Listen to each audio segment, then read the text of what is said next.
the education system, you guys don't teach each other to think about anything. You just tell the little kids to memorize things, so they never learn to think for themselves. So they're stupid. And it's 50, 60 years Of devoutness. In 50, 60 years. And you haven't read the whole book?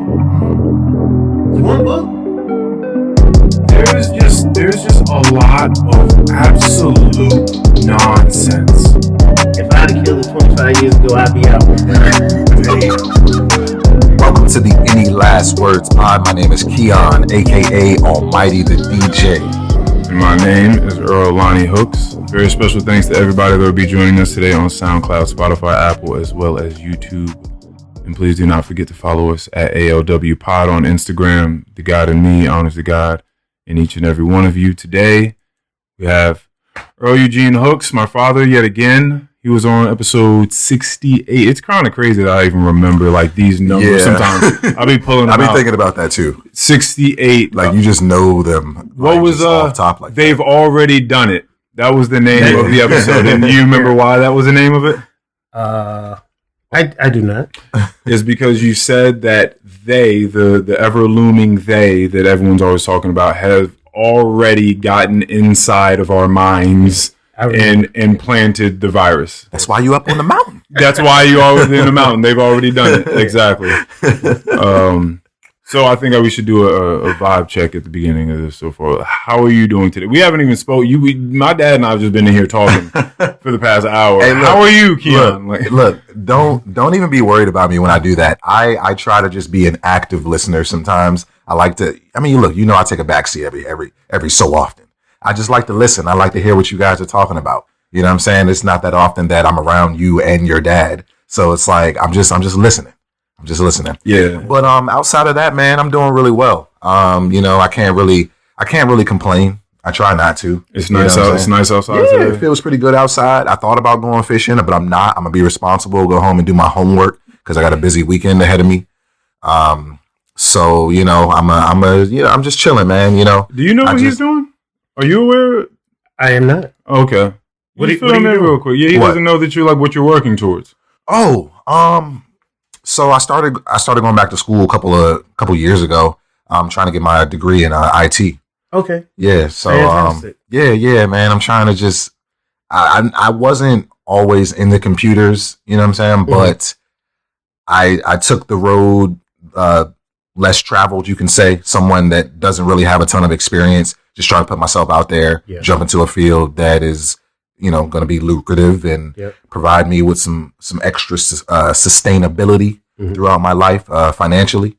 So, it's been quite a journey. Right now, I'm focusing on the networking aspects of the IT world, just learning about how networks work and how they're put together.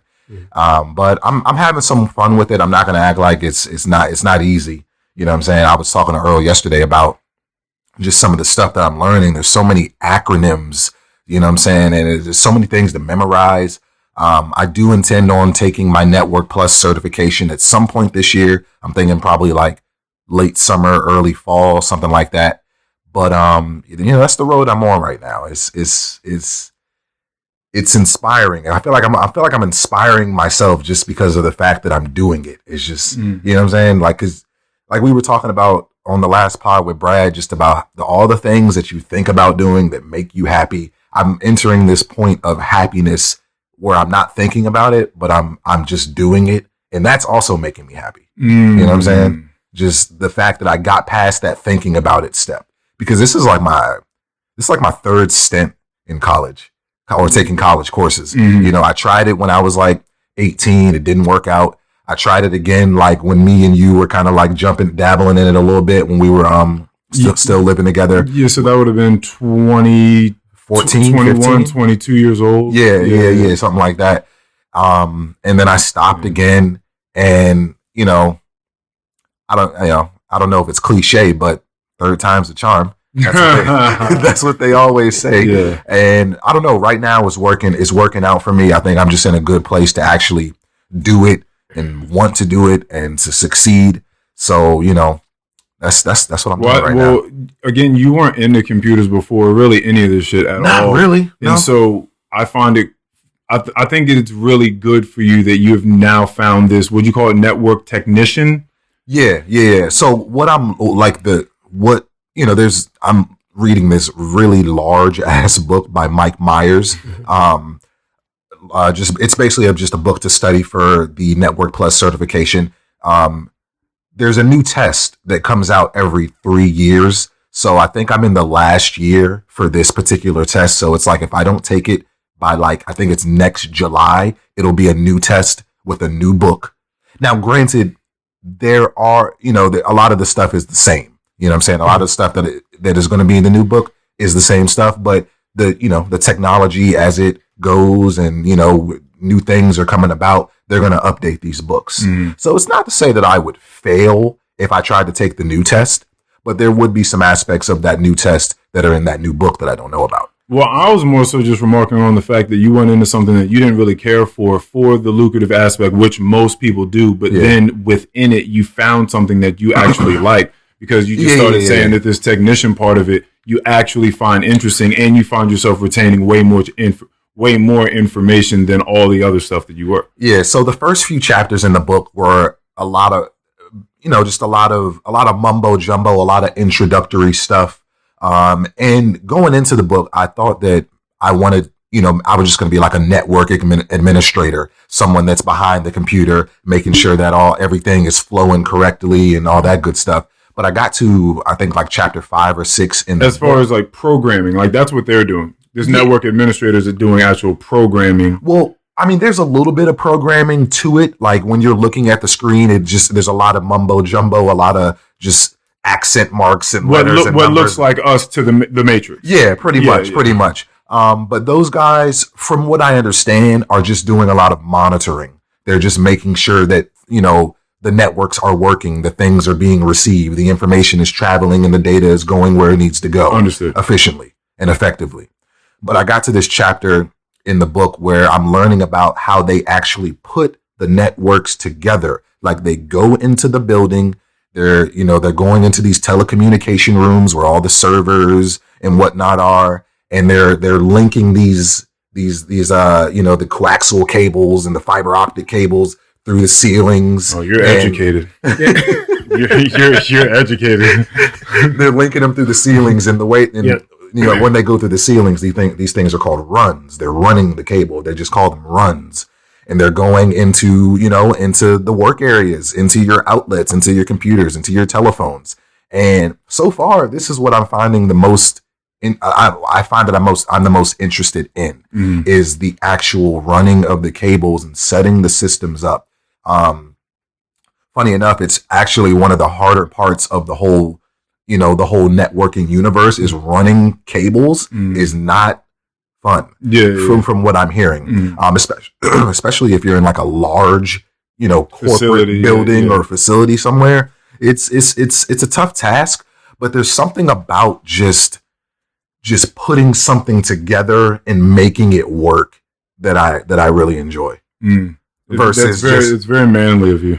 It's a very man-like thing. It's very blue collar. Yeah, it's just a very man thing. I mean, there's just been studies that, men are just, a lot of them traditionally, conventionally are into just putting shit together. They like putting little gadgets and things together, which is why you have the engineering field the way that you do, mostly filled with men, and that women traditionally care about humans, which is why you have the healthcare system or the nursing facilities and things like that in that area.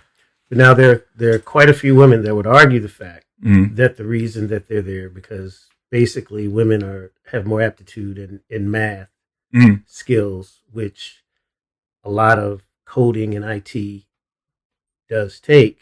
Sure. But because they've been kind of pushed into that arena with care, because they just felt, women, motherhood, being in the home.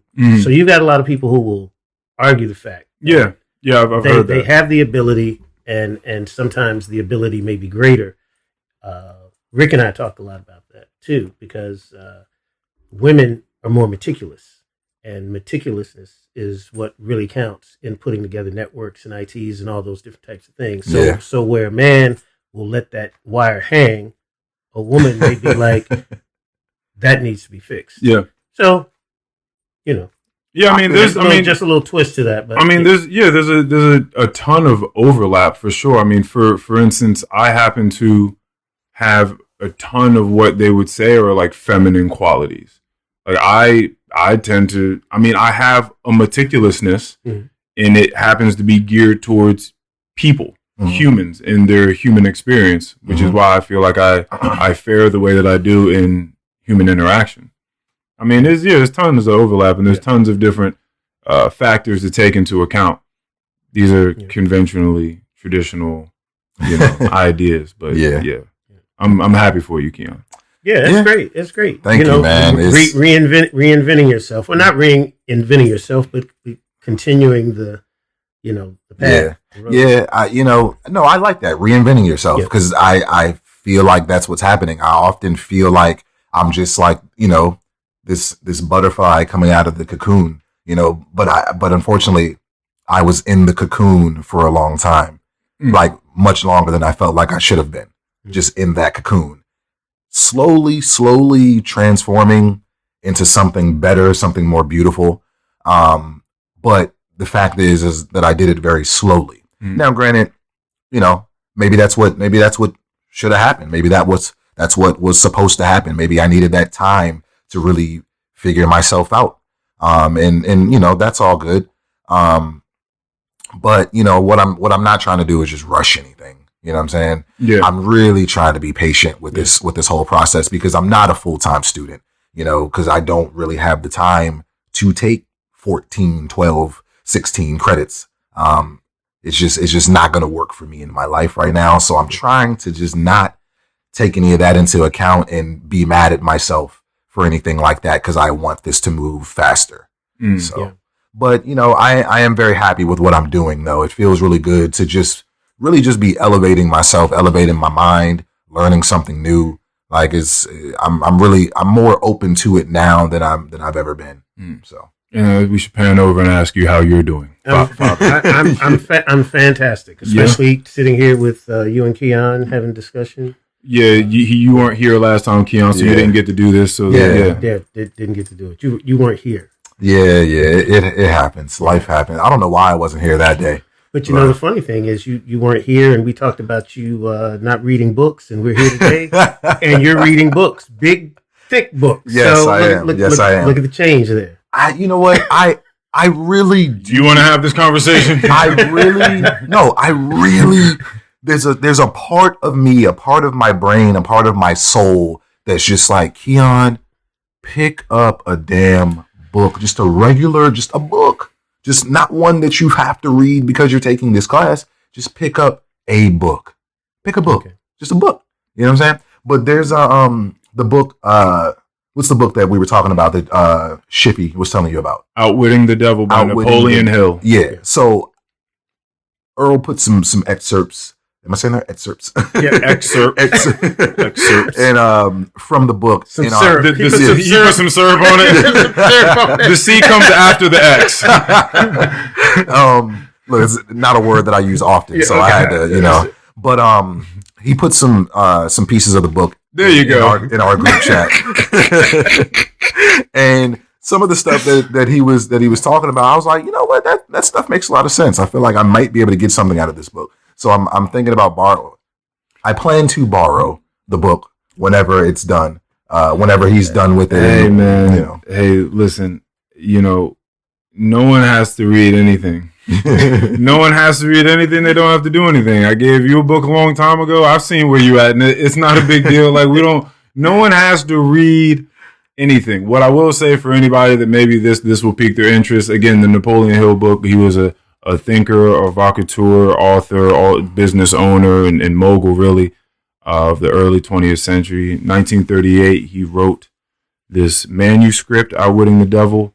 His wife, his family was like, we're not putting this shit out. Like, this is crazy. You talking about having conversations with the devil. We don't know if this is some higher form of consciousness that you feel as though you've tapped into, or that you feel like you really had some transcendental, I don't know, voyage, and you spoke to the devil. You're not delineating which is which in the book. So we're not putting this out because it's 1938. Like we're not doing that. Yeah. And then it got passed on. I think, a couple of generations, but yeah, like no one wanted to put it out in the family. And then it finally came out in 2011. And I was telling him the other day, we went out for wings, and I was saying, man, it's a fucked up book. Either you read it, and because at the end of the day, the devil's talking about how it has 98% of people in its grasp. Okay. It's a lot of people. That is. And so the question you have to ask yourself is, well, am I a part of the 98%? Statistically speaking, I would be, right? Or am I part of the 2%, which he calls non-drifters? And you have the drifters.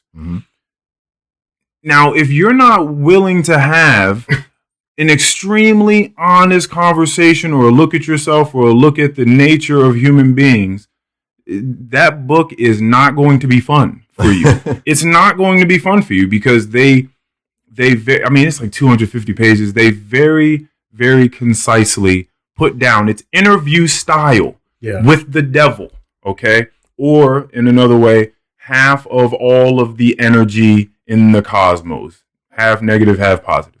And its interview style, you have this devil telling him all of his clever little tricks in all of the ways, in all of the ways that the devil or this negative energy, this just sorry about that. That's fine. This maleficent energy of the universe grabs a hold of people. And when they get into education and religion and the way that parents raise their children underneath a bunch of fear, and you may start looking at it and you may want to shut the book. It depends on what type of person you are. So it's quite interesting. It's quite interesting, but it's a great book. I thought that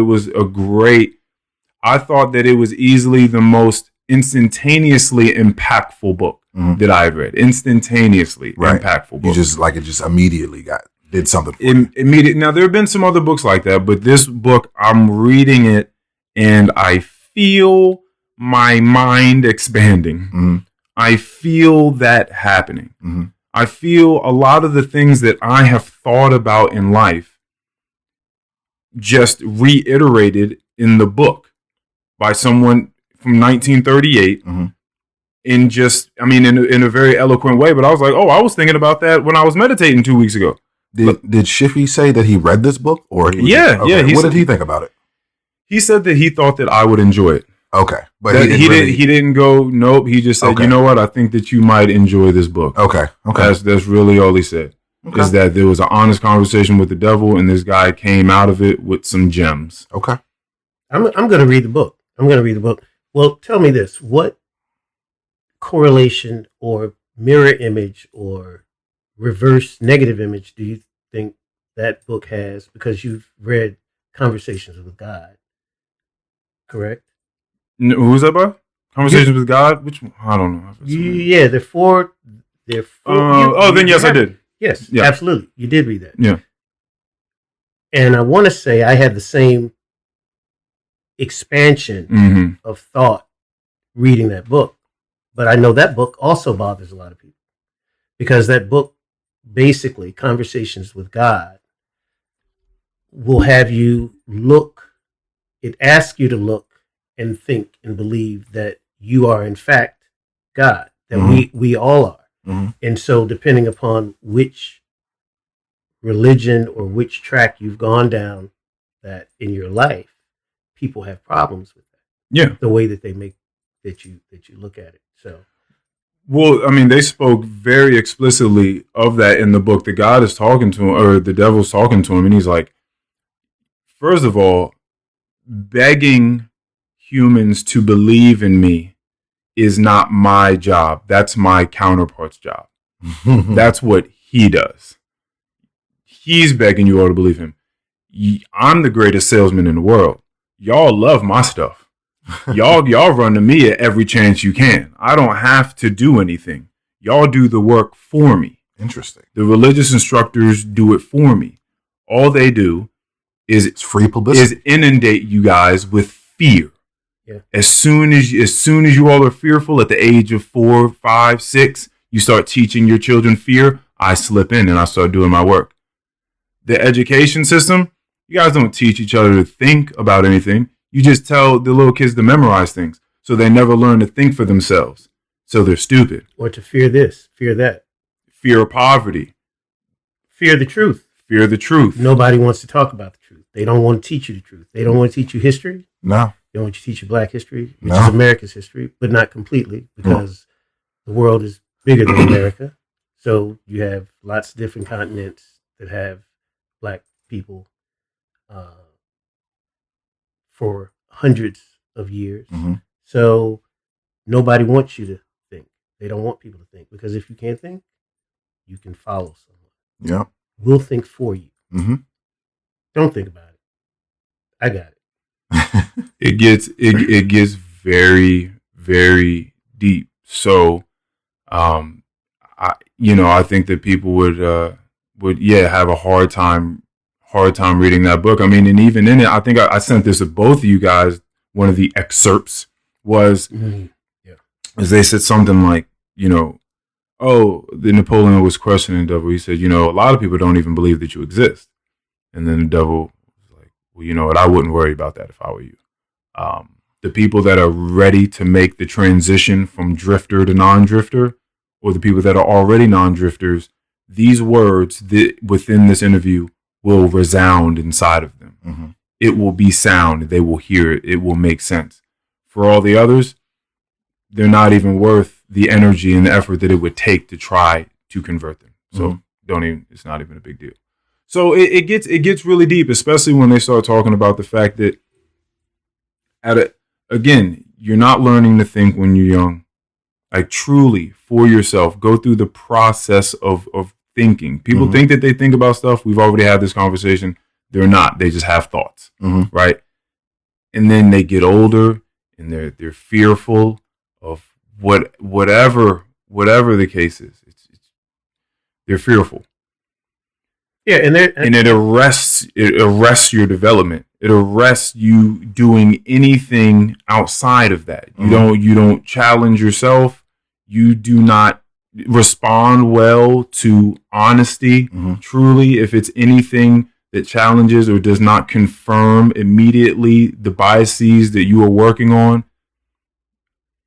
And then they say that at a point in time, he just has a grasp on adults. Like, at a certain point, you're done. I have you forever. Forever? Yes, because most people are not turning back. Oh, because when you say a grasp on adults specifically, you're saying due to the fact that they're old, you've been here too many years. Exactly. You've been too fearful. You've been too set in your ways. No one ever taught you to truly think for yourself. You've just been inundated, doctrinated. You're done. You're mine. Well, a part of thinking for yourself also is having the ability to take action on your thoughts. But that's what a lot of people don't do. They become fearful that their thoughts are incorrect, that there's an incorrectness to the way that they're thinking because it's different than the way someone else thinks. Or what they were taught to believe. And so when you don't move on that action of your thoughts or desires, wants and needs, it becomes a problem because you become paralyzed. That's what basically. It is. Paralyzation. Yeah, so that was another thing, and that was another point of the fear that he uses, critique. He was saying in Napoleon Hill in the interview, I don't even have to worry about this book coming out and you enlightening people because you're not even going to put the book out. That's in the middle of the book. You want to know why I'm not worried and why I'm able to just have this conversation with you, Napoleon? Because you're not even going to put this book out. You're fearful. You already know everybody was fearful of putting the book out. For him to write a book like this, like to basically channel the devil and what the devil would be saying in that moment to that question is like, I'm curious to know about this man's state of mind.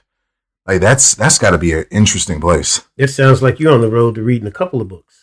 Well, I mean, I've thought about you recently, Keion, when I've thought about the books, because I just read 2 books in the last 2 weeks. maybe like a month before that. So I've read up to like, I think 3 books now in the year 2022. All great books, by the way. Now, I think about just the amalgamation of information and experiences and research that have made me who I am, that have allowed me to think about the things that I do. And I couldn't imagine who I might be since I got out of high school and I was just running around getting in a bunch of trouble because I wasn't reading no damn books y'all knew me. I wasn't from kindergarten to 12th grade. I wasn't reading books for fun, right? Like that wasn't the case. Afterwards, I was going through them. Mm-hmm. So from about 1920, I'll really say, to now, all the books that I've read, I don't know who I would be if I decided, I don't feel like reading. I just don't feel like reading and trying to absorb new information with new insight from interesting people that have had interesting lived experiences. Like, I don't really give a shit about none of that. I don't know who I would be or what I'd be working on right now, but I do know that where I am right now, I've been searching for this my entire life. Mm-hmm. I do know that. I've been searching my entire fucking life, just thinking there's more to this than what we're doing.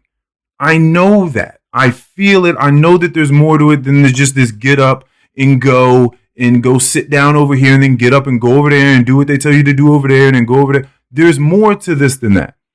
And so I just have recently, literally the age of 31, just got to a place where things clicked. Mm-hmm. Weirdest thing in the world. Weirdest thing in the world. And when this sort of actually correlates with you saying, Earl, you got to go travel. You got to go travel. There's something in there that you feel like I need to do. And because you think that I don't know. I don't really know exactly what you think, but you think that I need to go travel and I need to go see some things outside of this room and outside of Manassas and outside of the mountains that I go to. Like, I need to go see some things. And I respect that. We've had this conversation a million times. We don't need to go through it again. But when I think about all of the books that none of my friends will ever read, ever in life, I just say, okay. And I continue on about my day. Okay. But I've definitely thought about you recently because I knew you were coming. I knew that we had that moment about him not reading books.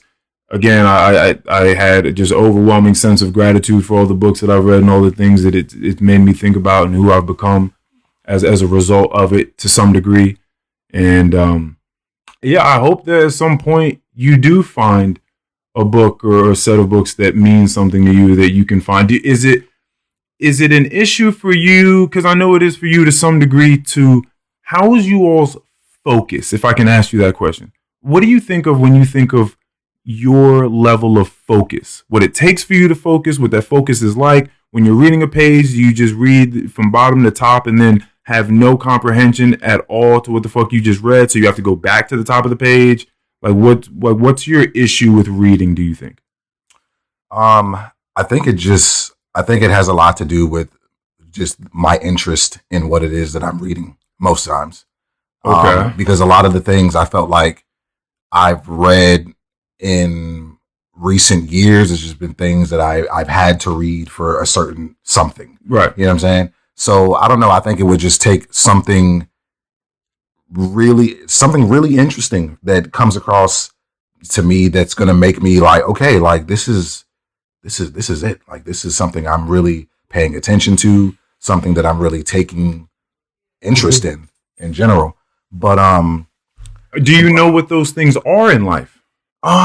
There's a book for everything. Well, here's the thing. Like, I know what I like, but I don't want to just go get books about things that I like. You know what I'm saying? Things that, like, I know that I'm going to be more interested in the book itself if I'm interested in the book itself and what it's about. But I feel like there's got to be more to books than me just reading about things that I like. I can go out and I can read a book about fishing. I can read a book about hiking. I can read a book about, running cables. Cables. Well, you know what? But it even may be that something along the evolution of IT, of how, it came from where it was to where it is now. Mm-hmm. There's a good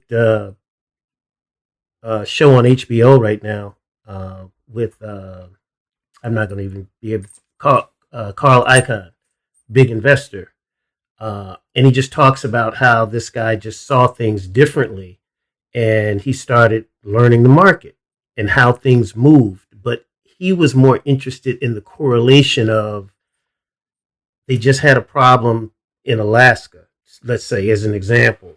How is this going to correlate to a shortage of oil and ships getting there and the market? And so he was thinking just totally outside the box about why this company would be a good investment because these things are going to happen. And they said he just really thought outside the box years in advance. And the reason I say that with reading is because you're describing the love that you're getting from studying IT, from taking these courses and all these different things. And it could be that it's something outside of the box of the things you love, like fishing. You don't want to read a book on fishing. You may not read a book on IT, but maybe the evolution or the correlation or because I'm certain there's information and books out there on how IT affects wildlife and fishing and running cables through the ground and all these different things, but it's things that you're involved in. Right. Something that's in the realm of it. It's something that's in the realm of it. A fish, migrating this way because, at some point we're running a whole bunch of electricity through the ground. There's so many different things that I think are out there. It's just what becomes plausible to you and what will attract your attention. That's what it is, because I think, a lot of times we talk about people don't read, and people read, but now it's a book, so it's got to be a book. It could be that audio becomes your thing. Maybe you want a book read to you. Maybe you want to listen. Maybe that captures something in you. I don't know. Yeah. But I'm just making the point. I think we're all different. When I read, I'll find myself reading something over. If I think there's something that I missed because my mind will wander, I'll come back and I'll read it again. So depending upon the subject or the topic, it'll take me longer to go through a book or a magazine because I want to make sure that I'm kind of digesting everything. And I have a habit of then thinking about something that I've just read that's caught my eye. So I may be contemplating this paragraph or this page. And so I'm not even continuing on, to the next page because I've got to contemplate this and grasp it fully before I can move on. So, but it sounds like that book is going to be something that captures me. And I'm probably going to be doing the same thing because it sounds like I'm going to be contemplating so much of it. So it's going to be a long read. But I'm relating the book to the fact that I'm in this space in my life right now where I'm just really trying to really find myself, kind of grasp onto certain things. And we were talking a couple of pods ago how I said, I've been extremely honest with myself over the last, maybe year or two, and I've begun to learn certain things about myself that are really affecting the way that I think about myself going forward. Okay. So I feel like reading this book will, maybe not in all aspects, but just really kind of bring some things up that are going to really just make me think about myself and how I'm living and what I'm doing and, why I'm doing certain things. Yeah. So just from the little bits and pieces that he was putting in our chat room, I was just I felt like that book might actually do something for me. Yeah. So, it's going to, a book like that, just in him describing it, is going to make a lot of things happen. It's going to make you think how the subject matter relates to you. I'm going to be thinking how the subject matter relates to me. Yeah, definitely. Then you're going to be looking at your family. Yeah. You're going to be looking at your friends, everybody around you. Yeah. Like, where are you? Where are you in this space that I'm reading about? If I'm accepting it and understanding it, but we have discussions like, sometimes people they'll just throw all of it out because they don't want, people have spent too many years in their life moving towards their belief, learning what they want that what they want to learn, what they believe. And so that's why it's sometimes very difficult to have conversations with people about religion and faith. If people have been going to church for 50, 60 years and they believe, and because in a conversation where you may be trying to express something different or get someone to think about something in a different way, they may not be receptive to it, because they've spent a lifetime, believing in this. Yeah. And no one's going to come in and tell them anything different, and it's 50, 60 years. Those might be of devoutness of devoutness in 50, 60 years, and you haven't read the whole book. It's one book. It's 50 years. I mean, I read slow because I'm contemplating things. Right. I'm just making the point that it is a continuation. That's funny. And depending upon how you look at it, and I hope people won't say. I mean, but this is to get people to think. Yeah, basically, and that's what we're talking about, getting people to think, because it's a continuation, and you have to look at everything for what it is. And faith is faith, and faith is business, and if you can, disconnect them, show me how it gets disconnected. I don't understand. There used to be people that stood out on the street, and you could catch them preaching all sorts of different types of things, but it's become it's become a business. Yeah, it is. And so anytime that someone is trying to get you to continue in something that involves your time and your mind, you need to be able to ask questions. And I just don't know, because when you go to school, it's a learning experience, right? You're reading, you're asking the professor questions, you're asking. You're trying to get the understanding. To back and forth. And you would think that it's going to be the same thing. There needs to be understanding. And when I speak to some of my friends who are from other countries and so forth, I just want them to explain to me. I want to understand how you grew up, what your religion is about, why it's this way, why you feel it's this way. These are the different types of things that you want to know, because we were born here. So it automatically changes. If you were born in Russia, if you were born in Germany, Saudi Arabia, all the aspects of how you think probably change. Okay? You don't even have access to the books that you've had for the past 10 years that you've been reading. Right. You don't have it because they're not going to allow it. So it's, so when you look at all of these different aspects of life and all these different things, they probably correlate and they transfer through generations, they transfer through nationalities, races, all these different things. They're parallels all across the world. And so when we're reading books like we're reading for other places that'll never see that book, ever, it helps you to think, Well, if that is the case, how does anyone, is there someone that's introducing this type of knowledge or information or these thought processes to them? Probably not. And maybe if they are, how is it being, introduced to them? So it's, I think it's interesting. No, it's definitely interesting. All of that was insanely interesting. I think a lot of the issue, I got to go back and watch Life of Pi. Whenever that came out, I was a child. I couldn't get it. But I do remember that this little boy, I know he was coming home and he was trying to practice like 3 different religions or something wild. And his parents were just like, what are you doing? Like, do you remember that Life of Pi movie, the little boy that was running around? He was like, there was maybe like a scene where he's on a boat. He's got a tiger with him. Yes. Life of Pi. Yeah, that thing. I got to go back and watch that. But the parallel I think I'm trying to draw right now is I was just having conversations with a friend about identity. we just got done talking about identity with Brad a whole lot. Yeah. And it's an interesting idea, identity, and how we come to it and what we cling to most. We also just had a conversation off air about detachment or attachment issues that people have.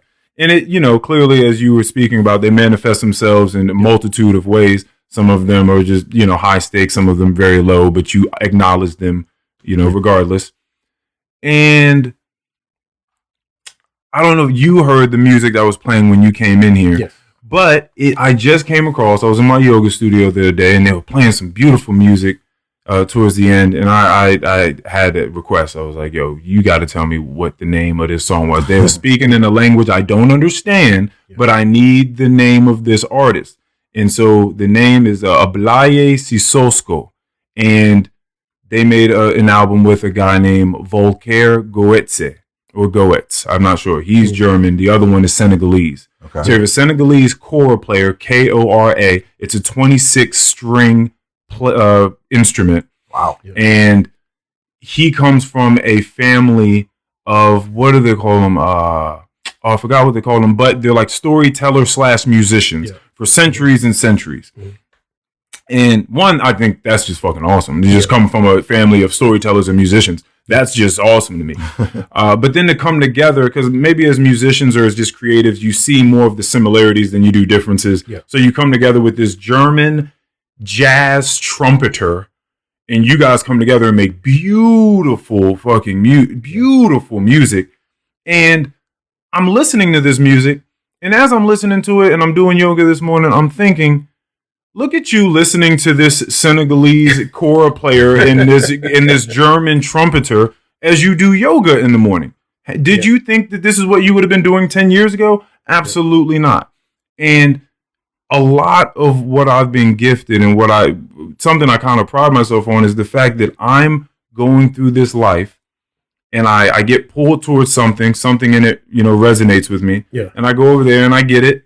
And then I discard what I don't need, what I don't like, and then I keep it moving. And I keep the journey going. Then I grab something over here, and I grab something over here, and I keep doing that over and over and over again. Yeah. And what a lot of people do, what I have found, and this is when people kind of get boring. Or matter of fact, this is what the essay that I wrote, Originality, was about, is you could have the conversation of there's nothing original anymore. Like that's done. Another way of saying that is there's nothing new under the sun, right? My idea of originality in any sense of the word these days would be grabbing from as many things as possible and then rendering them creatively into your own thing. That would be its own originality. So when you come across extremely unoriginal people, just boring people, you feel like you've seen this person 7,000 times in your life. I think that's when people are going along their journey, they're walking, they find something that resonates with them, and then they jump in it. And they never leave it. They stay right there. That's that one thing. Or maybe they're flexible and strong enough to have some of that goo strapped to their leg and they can grab one more thing. And now they're this and that. But that's where it ends. And there's so many things out there. There's so many things going on. And so I think that we just too wholeheartedly and foolhardy strap ourselves to these one or two things. We call it our identity. Yep. And then you're just stuck there thinking those things with those people for the rest of those lives, those years that you have. And then it just with time just becomes solidified. And then in your mind, that solidification is consecration. So it's now a sacred solidification, right? Like this really means something. This is really what it is. And what that really is you stuck in an echo chamber, a vacuum. Yep. And you not looking to the left or the right or questioning anything anymore. And then that's it. That's it. And then so that's when you just unless you're forced to. Unless you're forced to do that thing. Unless you're forced to come out of it. Oh, unless you're forced to come out of it. Yep. Yeah, and that's where people have difficulty. That's where it gets scary. Yeah. Because the book we're talking about or the conversations we're talking about, Yeah, that's a jarring.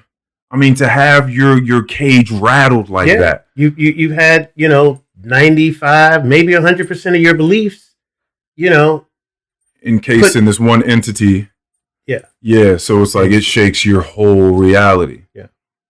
See, that's why psychedelic drugs are. That's why they are what they are. Mm-hmm. Yeah. Because then you can break out of that and look around at stuff and be like, oh, none of this shit is real. Yeah. Yeah. Oh, we're just playing some game. We're just telling each other stories all day long. That's what we're doing. And the book, when I guess I mentioned it to you, Busting Loose from the Money Game. Yeah. You mentioned that. That's it. That's the book. Read the book. But give the listeners and Keion a little bit of it, just a little something. So Busting Loose from the Money Game, kind of forces you to identify these eggs, and these are eggs that need to be broken.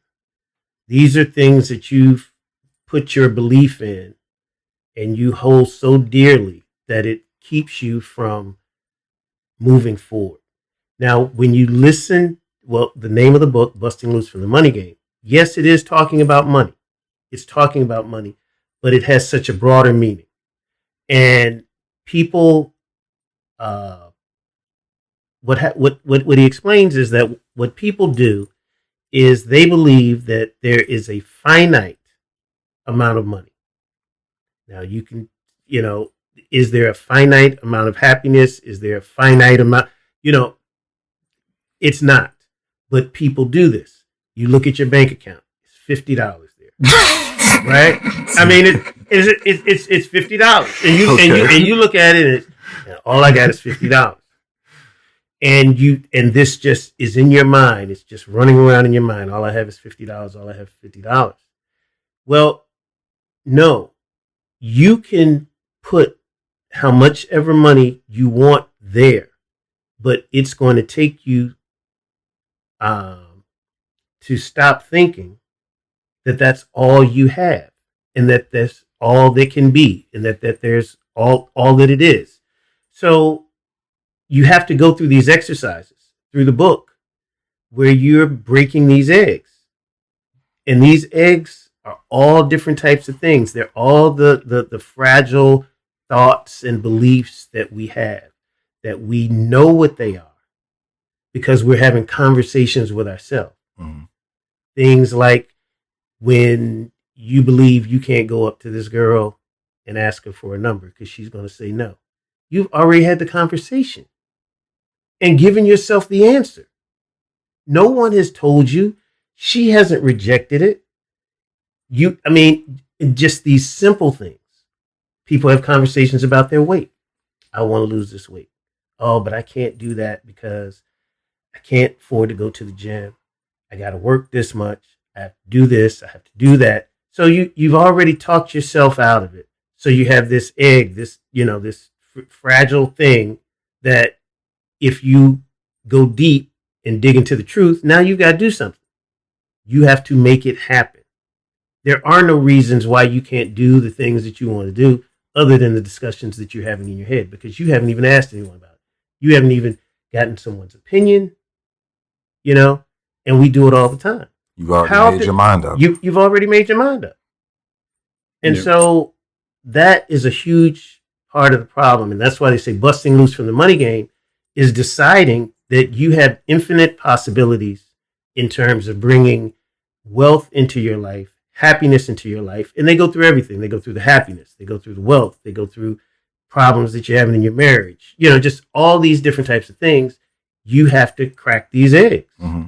And people don't want to crack the eggs. These are fragile things that they stack and they start collecting them. And they collect them and they don't want to go in them. And don't want to break them. You break all the eggs, you're free. Okay. To move forward. Yeah, but think about how scary freedom is. Like true freedom for people is terrifying. Yeah. Like some people want to just be told what to do. Some people just want to live in that. Like, what am I going to do if I break all these eggs? Yep. Now I got to do what? Reinvent everything? I got to think about everything over again? I got to, like, I'm not fitting to do that. Yeah. Got to jump out here and just start doing everything on your own, thinking for yourself. Yep. You know what I'm saying? That is scary, especially if you're not used to doing that. You might have to drop all your friends, some of your family. Like, you don't, it will, like, that's why I said the rattling of the cage, like, it will question your entire reality. And we know that the mind can be it's so strong and so fickle at the same time. That could kill. Like, people don't know how to deal with that, how to truly cope with that idea of having everything shattered that way. So it's no wonder that most people are stuck in with these eggs. It's no wonder at all. Like, it doesn't surprise any of us, I don't think. Now, on a lighter note, but directly correlative to what you were just saying, because you brought up you can't go up and speak to a woman, right? Because you've already told her she's gonna reject you, or maybe she's too good looking, or you out of her league. Whatever it is that you tell yourself when you see someone that you're attracted to and you want to go tell them, but you have too much anxiety and you're already spinning a narrative in your mind as to why it's not going to work out for you. Yep. I was just having this conversation with a friend of mine. She had a guy jump in her DMs and shoot a shot, right? First of all, he just sent like an emoji that was just like, whoo, like that sort of, like that's what you would imagine the emoji to be doing, right? Like the little wind blowing out, like, whoo. And she was like, I'm sorry, I don't know what that emoji means. Like, what's up? Yeah. To which he said, oh, that emoji means I'm willing to skip the semantics. Like, are you still with old boy that I know you was with last time we talked? Okay. And she was like, wow, like this was a terrible attempt at trying to court someone. Yeah. Right? Now, maybe that sort of thing works on someone else, right? But I'm sure it does. I'm certain of it, right? I was telling her, I was like, you know what, man? Don't listen, man. I feel for the guy.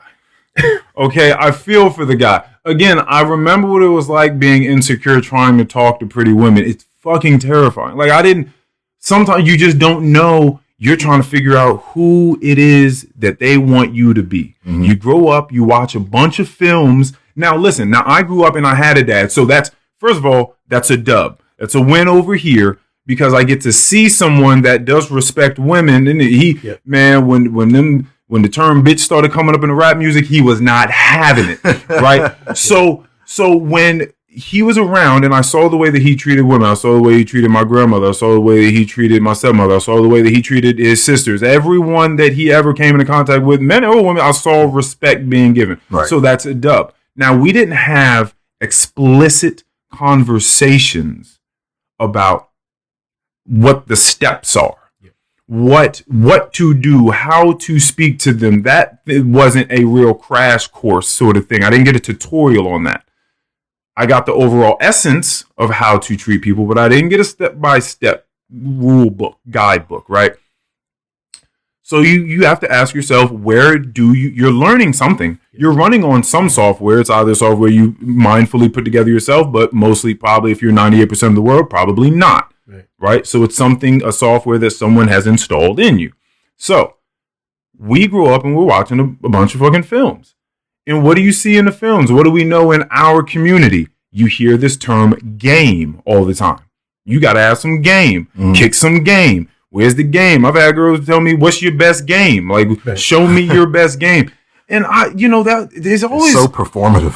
It's so performative. Like exactly that. There was always something that didn't quite sound right with me in that. And it was the fact that, and this may be something that a lot of guys that listen to this haven't heard before. Maybe this will ameliorate some of the stress that they're going through when trying to speak to women. You can just be a cool guy. Yeah. Like, you can just be you. There's this idea that you have to flip a switch, and that when it comes time to, we've had a friend like this. Gotta deepen your voice a little bit. Okay. Deepen your voice, yeah. Like, you gotta say, like, you gotta be cool. You know what I mean? Like, we saw the movie Hitch with Will Smith. Like, you seen He Got Game. All these different sort of Def Jam's How to Be a Player with Bill Bellamy. Yeah. All these movies growing up where we don't see Morris Chestnut for the last 30 years. Right. Him and Tay Diggs running around getting all the pretty women with bald heads. Beautiful men. And we think that you always got to have the right thing to say at the right time, and you got to be smooth, and you got to be this and that. And we don't realize that you can just be whoever you are all the time and just come to someone with respect and just say, hey, listen, I thought I'm interested in you. I thought that maybe we'd be able to do this. Like, would you be open to it? Is that okay? You feel comfortable? Like, just really just having a conversation like they're a regular person. Mm-hmm. And so that was what was going on in her mind. My friend, she was like, I've spoken to this guy, but like, I know this guy. I've spoken to him before, and he's never been like this. So why is he talking to me like this right now? Mm-hmm. Like, he's usually a cool guy. He didn't read the room. And I've heard before that usually people will be much better friends to you if there's zero chance in their mind that they could have a romantic relationship. Yeah. Because once that's extracted, then they're just them. It's just like, okay, cool. We can just hang out now. All that stress is gone. Like, now I can just hang out and talk to you. Like, you can be that person and still attract people and court people. Yeah. So it's just a very interesting, this is one of these eggs, especially amongst a lot of the guys that I have grown up knowing, that you got to have game. You got to know, I don't know, how to be the smooth dude, the smooth talker. And it's really not that. Yeah. It's really not. Maybe at a younger age it is.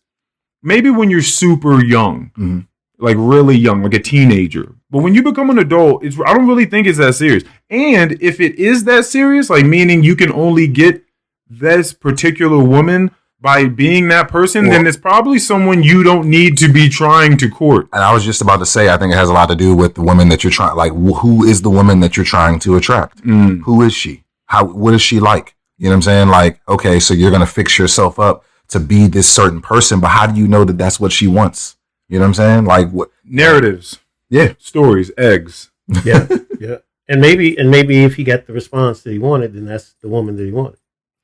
If you don't get that response, then it could be, or again, you're being someone that isn't true to you. You get the response or the result that you want, and then now you're in something with someone that is looking at you as someone else. Yeah. I think it's really crazy for you. Like, especially if you already know this person, you've spoken to this person, you're maybe decent friends with this person, for you to just try to switch it up and be someone else. And then what do you think? They're not going to look at you and be like, what are you doing right now?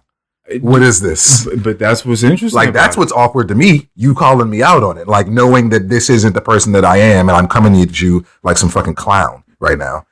That's what's crazy to me. Dude, I don't know, man. It's I don't know. It's insanely interesting to me, though, the way that people just interact. I mean, that's the most interesting thing to me, is the way that people interact, the different social situations and the circumstances at play that manipulate all the factors and turn people into different people in any given moment in time. It's extremely interesting to me. I love watching it. I've said it on here a million times. One of the things I love most is just talking, mostly to women, about their experiences, like on dates and stuff like that.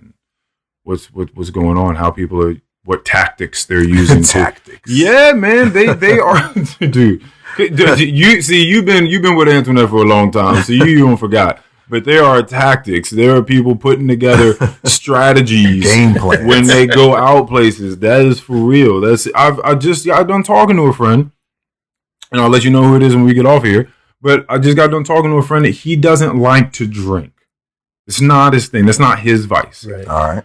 But when he goes out, so again, you have to ask yourself the question: who are you going after? Why are you going after them? Right? But this person, I don't think they're not thinking about these things. So they're going out, they're going to places, they want to drink. They want to drink. Why? Because they know that everyone else at these places, these lounges, these bars are going to have a drink in their hand. So they don't want to be the quote unquote weirdo that's sitting around with no drink in his hand, trying to talk to people that have drinks in their hand. He's like, that's weird, right? Like I want a level playing field, quote unquote. I don't want to be talking to someone that's even tipsy while I'm just completely sober. I get it. But I don't think that, like, if you explicitly don't drink, like, I feel like you can still kind of, like, you got to be able to channel something inside of you that's going to allow you to have a good time. without the drinks. Get you a cranberry juice and ginger ale. Yeah, like is it about hold on, wait, no, because we can't do that. No, we can't do that. But is it about the drink? Is it about the alcohol, or is it about just having a drink in your hand and fitting in? No, it's about both. You can't just have a glass of water. He said cranberry and ginger ale because that's deceiving, and it makes it seem as though you have an alcoholic drink in your hand, but you don't. Now, you don't want to come off as though you drinking, but you not drinking. You don't want to do that. Well, tactics. Tactics. That's not a tactic. How's it not a tactic? Because that gives you a chance when you're having a conversation and somebody says, "Well, what are you having?" And you can say cranberry and ginger ale.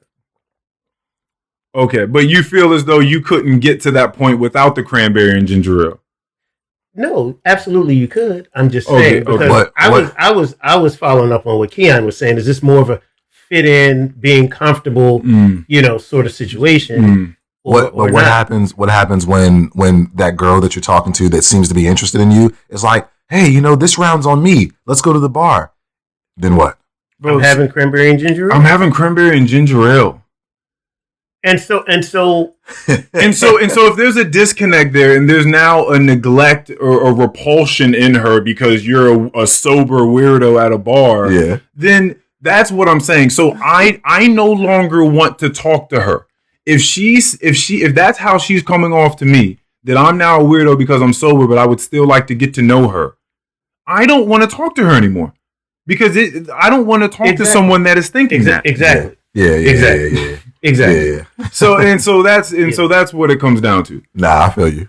Bro, that's why, and a huge thing in this book, the power of definitiveness, which is what we just say today as intention or being deliberate about what you're doing, conscientious about the thing, cognizant about the things you're doing. It's just being true to yourself. That's what it is. Because that's all it is. And if you're trying to deal with other people on whatever level, relationships, whatever, but you're not being true to yourself, be just true to yourself. Even if that's, I know when I go, I'm lying. Just know that you're lying. Just be, and just listen. Because if that's who you are, double down. Be who you are. Hold on, wait. No. Wait, I don't know where we're going anymore. Well, I do. Hold on, go for it. Because all I'm double saying, down on the lie. All I'm saying, because if that's who you are, this. No. If that's who you are, that's who you are. But that's not who you are, though. No, is the lie who you are? Is that what you're saying? That's what I'm saying. If you are a lie, no, seriously. Because if you're a lie, you're gonna be the lie. Right, but that's the very nature of a lie, is that it is untrue. So that means that it's not you. Listen. If you're going out on Friday night and you had to go to Enterprise to rent a car to go to the club, so that you got a nice car, it's a lie. That's a real move too. You're just living. That's who you are. That's what you're doing. Go buy an outfit, keep all the tags on, return it the next day. Return it. Women are big for that. I've heard the stories. I've heard the stories. I'm talking about putting tape on the bottom of their shoes because nobody's looking at the bottom of their shoes, so they look brand new. Wow. When they take them back. Wow. Tactics. Tactics. Social tactics. Things that go down. Wow. Interesting. I guess it does get wild. I mean, you got the the little butt lifts, like you got the pants with the butt pads in them. Yeah. Push-up bras that's super. That's old. Like we've been on to that. Yeah. But the butt pads are different. Yeah. What do guys do? Okay, so the cars, the waist trainers. What is this? Waist trainers? The things that they wrap around the waist. This for guys? Well, no. I'm still talking about women. Oh, yeah, waist trainers. Okay, to give them a taut waist. Yeah, just kind of that bellows out, to get the Coca-Cola bottle thing. Yeah. Okay. What else do guys? They have it for guys too. Oh yeah. Oh yeah, I'm sure they exist. Spanx. Yeah. Spanx. Yeah. That's the thing. All of it. All that sort of stuff, huh? He said, double down on the lie. If you gonna lie, be the lie. Just you like 100% the lie. I mean, once that becomes part of your personality, you just got to run with it, I guess. Yo, I don't know about this. I don't know if that's what you have to run with, because it's no, it's not what you have to, and it's not what you should. You have a choice. Well, yeah. But that's what I'm saying. So I'm trying to figure out the logic behind the double down on the lie. Listen, if you're not going to be truthful to yourself, then you're just out there. That's the point that I'm making. Okay. It's just, and so if people understand that's somebody you probably don't want to deal with, because anything goes. Yeah. And so you can just let people know, if you're dealing with me, anything goes. Anything goes. I'm liable to do anything. You know what I might do. Yeah. Here today, gone tomorrow. But we know people like that. Yeah. That's what I'm saying. Yeah. So I appreciate it, because in that way I can stay away. Yeah. It's like, I'm not even going to risk. It's like, I know you. Thank you for telling me who you are. I don't know people that come to you and say, "Yeah, I'm with." Like, no, they show you. Oh, okay, that's what you're. Okay, okay. That's what I'm saying. They show you. They show you who you are, so that you can make that decision. Like, nah, he ain't just kind of trying to get over. But I think he's just a get over artist. Right. Thank you. I needed to know that. Yeah, it's very true. Yeah. I feel like that reflects on something that you talk about all the time, where people you want to have conversations with people, or you want people to be able to speak freely so that you know exactly who they are, so you can make the decision as to whether you want to be anywhere near that person or not. Oh yeah, we talk freedom of speech, and then just that I just feel like people should be able to talk so that we know where people are. If I want to raise my child in this neighborhood, because in this neighborhood they do this and they say this, and the only way they can do this and say this is if we have freedom of speech available, so that there's not just we don't quell people's speech and people's expression of themselves, and then you just walking around and you don't know who's who and who's thinking what, and you just walking around blind hoping for the best. No, I want people to speak. I want people to speak their minds. I want them to say whatever. I want them to get on Twitter, have their little rants, say whatever it is they want to say. Because because we gonna get to know who's who. The people that are really trying to have, this is what's wrong with Twitter. This is what's wrong with this thing, is the people that are having real conversations about stuff and really trying to pick things apart and have intelligible discussions. They're doing this. What we're doing right now. Mm-hmm. They're sitting down with people and they're having discussions. You're not catching none of us on Twitter having none of them Twitter wars. So the thing is you get this. You get this very, very strong, I don't know if it's minority, but this very strong set of people that just speak a whole lot of shit on Twitter and whatever other socials, and people think that that's the zeitgeist. People think that that's really what's going on in the world. It's not. It's just a bunch of people that they didn't have time to think. Yep. They haven't thought things through, so they get on there. They're frustrated because they don't know how to express themselves, and they just start having wars with people. Just start spewing stuff. Yeah, everybody that's really, really having intelligible conversations about stuff, they're not on Twitter doing it. Yeah. And I'm not going to stay on Twitter long enough to even try to have that long of a conversation. Right. Because I'm not texting that long with anyone. I'm just there for especially the jokes. that I don't know. Yeah, man. Like I don't know what other people's days look like. I don't know how other people allocate time. And this was something that you were speaking on earlier about you not necessarily having a whole lot of time to be a full-time student and you even said to really be doing this podcast, like you just try to find pockets where you can come out here and do this. I don't know how people allocate their time. What I do know is that people have a whole lot of issues mismanaging their lives. Period. Mm-hmm. So I know there's a huge misallocation of time in all different sorts of areas. Mm. And I could not be on social media spending minutes, because I think about minutes as I go through the day. That's what I think about. I get up in the morning, I think I got about this many minutes to do this next thing. And that's going to lead me to this next thing. I'm thinking about minutes in the day, not just blocks of hours where I kind of like roughly want to do something. I'm thinking about how much time I have to do these things, and I'm going and I'm doing them. I don't have 5 minutes to be on Twitter trying to hash anything out with anyone. I'm not spending my time doing that. It's interesting, our relationship with time. Yeah. I find relationship with time to be super interesting. Again, as of this click in my life recently, I find myself with so much more time than usual. That doesn't mean that I'm just sitting around doing nothing. What it means is that there's so much being absorbed and there's so much that I'm doing within the amount of time that I am awake and even asleep. There are just things happening and I am dynamically engaged with them. So boredom is off the table is what I'm saying. Yeah, well, but what you're doing is you're living your life in, you just said the word, dynamic, a dynamic fashion in terms of doing things, moving things, controlling what you want to do. So many people live inside of social media. That's their life. Mm. They truly believe that these people are their friends. It's like this, their, you know, and so I break it up into kind of like pools. You have people who spend a lot of time on social media because they're making a ton of money. Right. Yeah. Okay. For sure. And you have, and I get it. They're on there. They're like, y'all follow me, click on what I click on, buy what I buy, and put money in my pocket.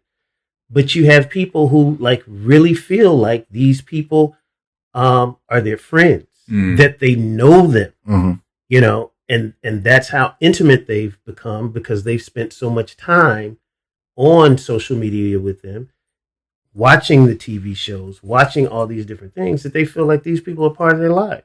And so that is their life. I mean, if you took, how many people do you know that if you took their phone and did not give it to them, would try to harm you? That's real. Let me tell you something. It's real. Yeah. You know, people flip. If something happens to your phone, the first place you're going is to Sprint store, AT&T, Verizon, something. And yeah, it can be about communication. You have children. I thought about that a lot because I wanted to get to the point where I was just turning my phone off. And the first thing that comes to my mind is the communication aspect. Do I not want somebody to be able to get in touch with? You know, Julian's out of state. You know, just all these different things because you know that's how people don't call you. You know, nobody has my home phone number. You know, people don't even have home. Do you have home phone number? No. Okay, so it's the point that I'm making. So that's the point of contact. And so I've had issues with turning it off. I'm getting better. I need to turn it off at night and leave it downstairs. If I leave it downstairs, I'm not going to wake up. I'm not going to check, you know, my stock or some things I'm doing. I'm not going to check at all because I'm not going downstairs to get it. But those are, people are living, okay? Their life is revolving around the social media aspect. It used to be sports, and it is still sports for a lot of people. That's why they got 40 sports channels, because people will sit on their couch and try to watch every game, college, NFL, NBA, everything, because they become consumed. They become a part of the sports structure. And so this is what people's lives are becoming. And that's a different aspect of how people are communicating also about these different relationships. Because when she said, you know, this guy that she knew jumped in her chat or whatever it is, back in the day, all you could do is knock on the door or catch them when you knew they were going to be somewhere. Right. And so that changed the whole dynamic of how you were going to handle that, you know, relationship or meeting somebody is a done deal. But now, you know, they're trolling, they're doing all sorts of different things. So, you know, that's another way that I think hinders true communication and really finding out who people really are, because you have to deal with them. You can deal with these people on all these different platforms, you know, WhatsApp, so I can see where you are, Facebook, text message, you know, just all these different things, you know. So and God forbid you tell somebody, you know, you were going to be somewhere, you're doing something else, and you post something. Oh, you didn't have time to talk to me, but you have time to post this stuff on Instagram or Facebook or whatever the case may be. So you see a lot of that. I mean, it plays out in the movies, it plays out in real life, just tracking people and not taking responsibility for your life and doing the things that you need to do to make yourself happy. You know, don't worry about where this person is or where that person is. Go to the gym. Shed them 20 pounds, you know? I mean, it's just, and it's not just about that. It's not about weight. It's about be healthy. Be the best person that you can be for you. That's, you know, that's all being true to ourselves. You know, so. Last Thursday, the last pod that we did with Brad. So after that, you know, I went fishing. So I've been, my car charger is broken. I need to get a new one. So I got out there, right? Phone's dying. I know it's going to die because I know I'm going to stay out here. I'm not going to go home. I was like, you know, I'm out here. So it is what it is. You know, I text my girl. I was like, hey, just want to let you know my phone dying. So it's probably, you know, I might fall off the grid for a little bit. Fall off the grid. Yeah. But there was a part of me that was kind of excited about it. Cause like, one, I'm always using my phone to text or to be on Twitter. And I was like, you know what? I'm gonna just be out here on this water. That's all I'm gonna be. I'm gonna just be out here on this water.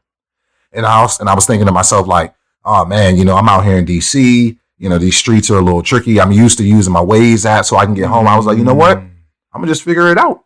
I'm gonna figure it out. I know where north is. I know I need to go north. Right. I'm gonna figure it out. Man, that's interesting, man, because I mean, you clearly come from a different era. You know, we are who we are.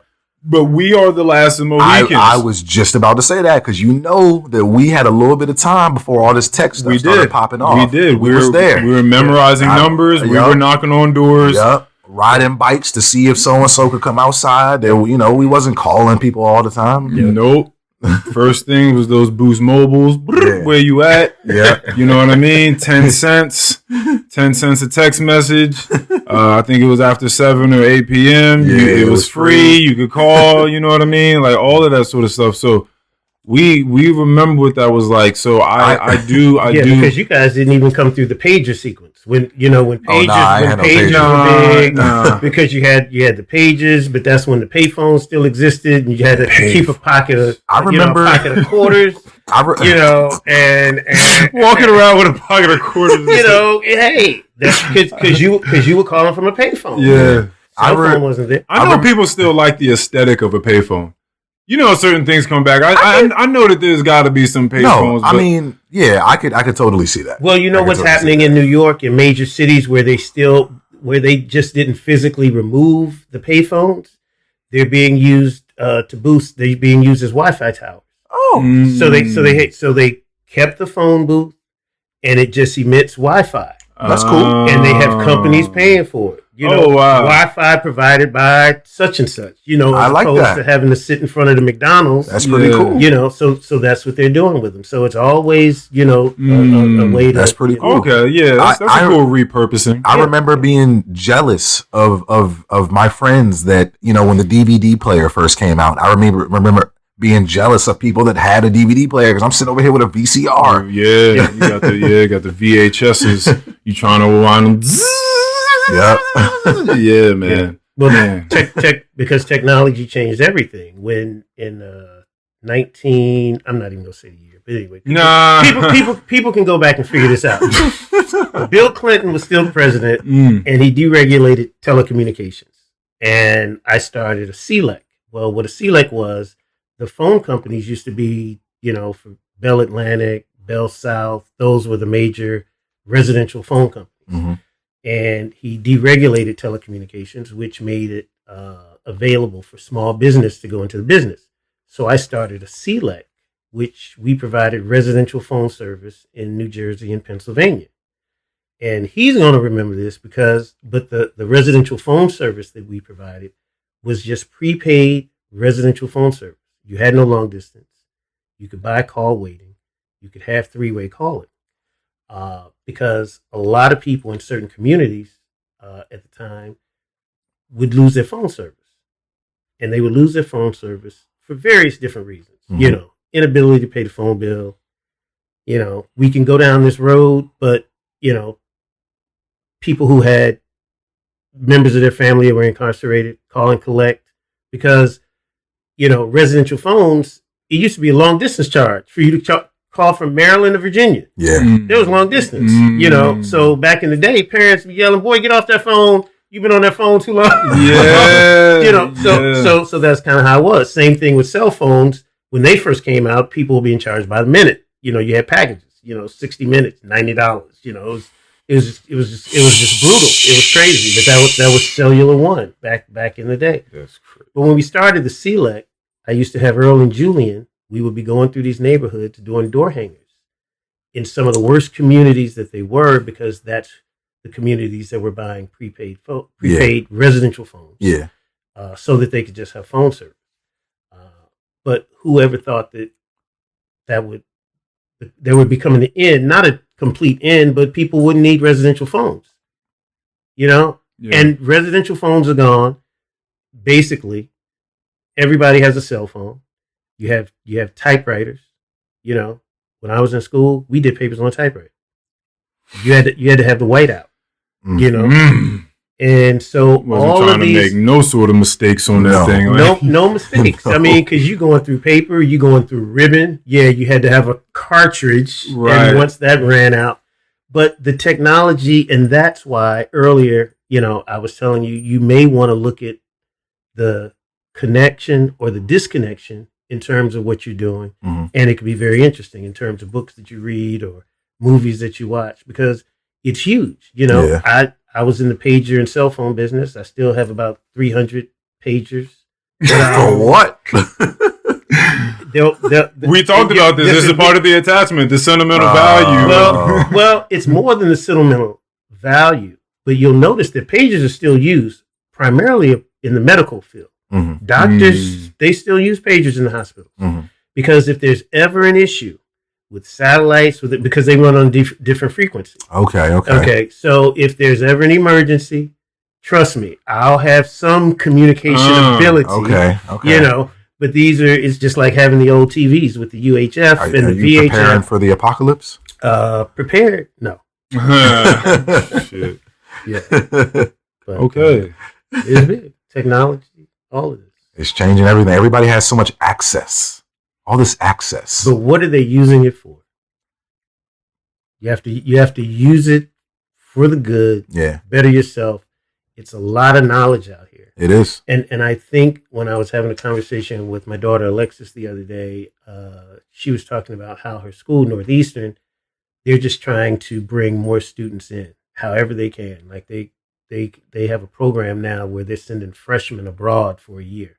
But that's because they don't have the capacity physically to have them on campus, because most schools want you to stay on campus when you're a freshman, because you don't know enough about the place. It's, safety concerns, acclimation, all sorts of things.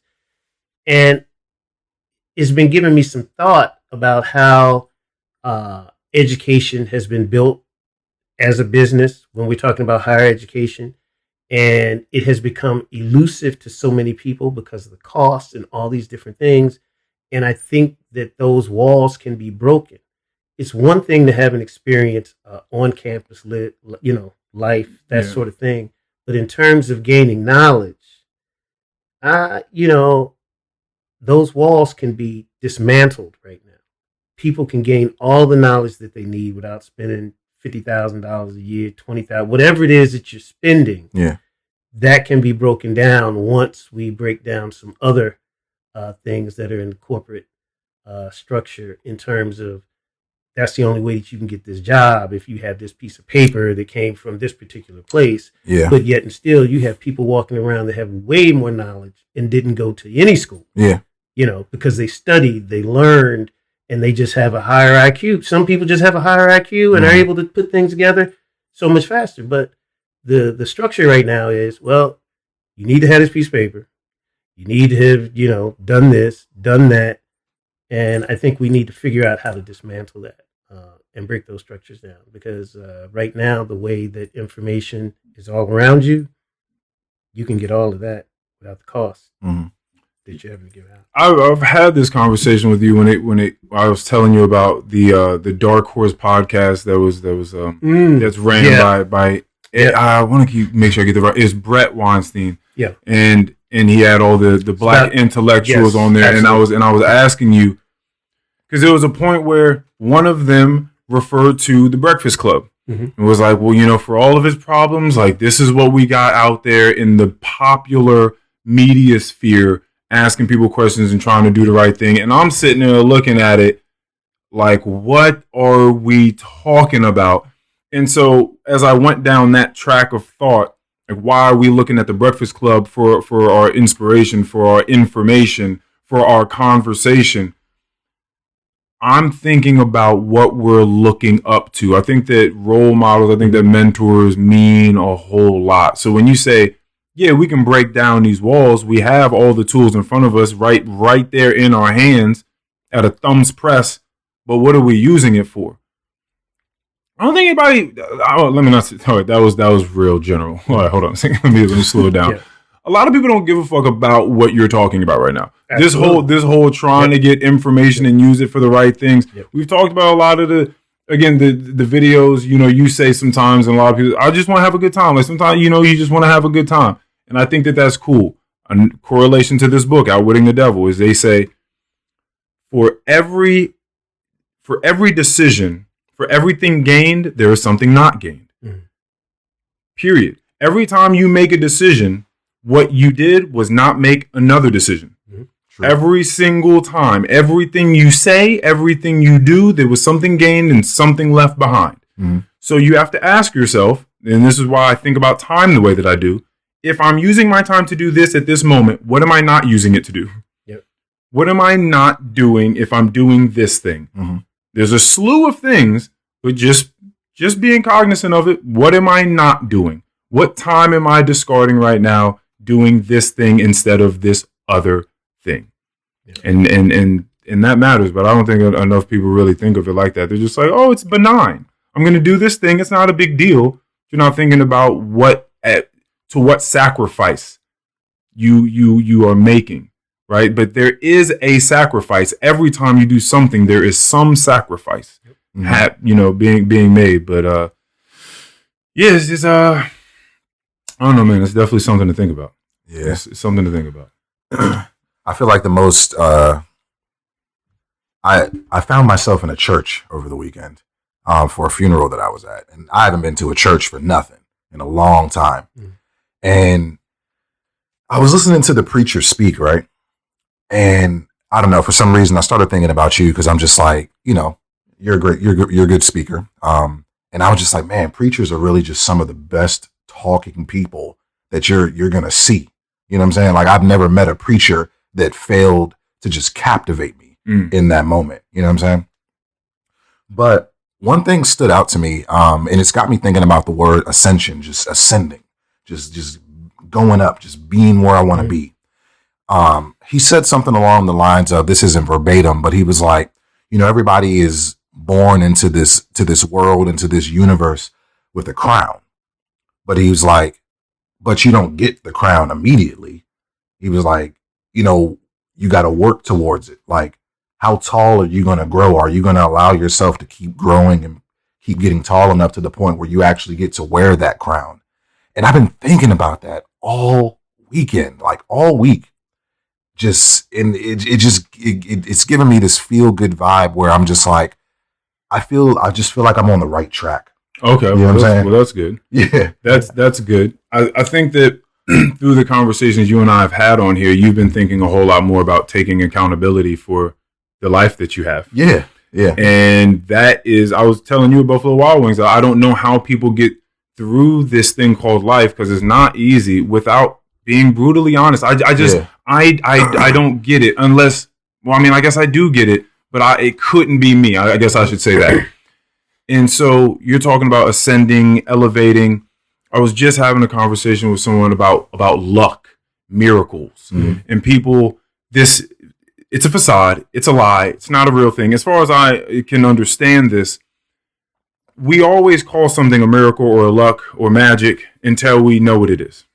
So we've been living for however many fucking years human beings have been living, and there's the witch trials, and there's this, that, and the third. And then every time we figure out what something is, it's like, oh, that wasn't magic. Oh, it was this thing. Oh, we have science now. We actually have some tools we can figure out. We got microscopes. We got telescopes. Oh, it's actually this. You figure out what things are, as we progress. And so this thing of luck, people thinking that they have bad luck or good luck, or like this isn't their fault, this isn't their fault, like this thing of chance.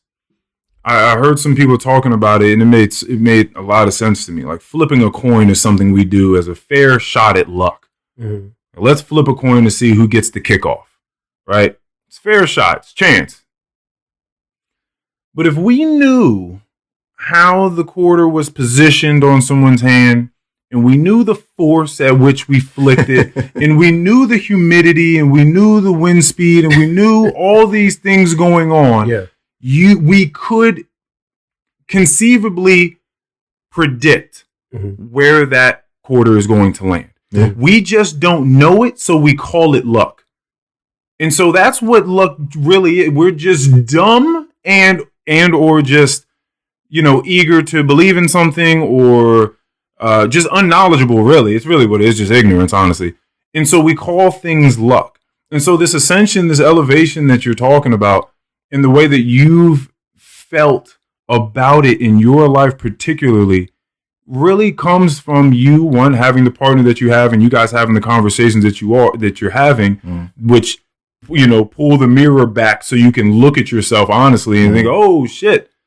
Oh, I'm not as cute as I thought I was. I guess I got some stuff I need to work on. But it's not until you do that you can start elevating. You stop thinking this is just luck. This is by chance. This person has this because of this. I don't have this because of this.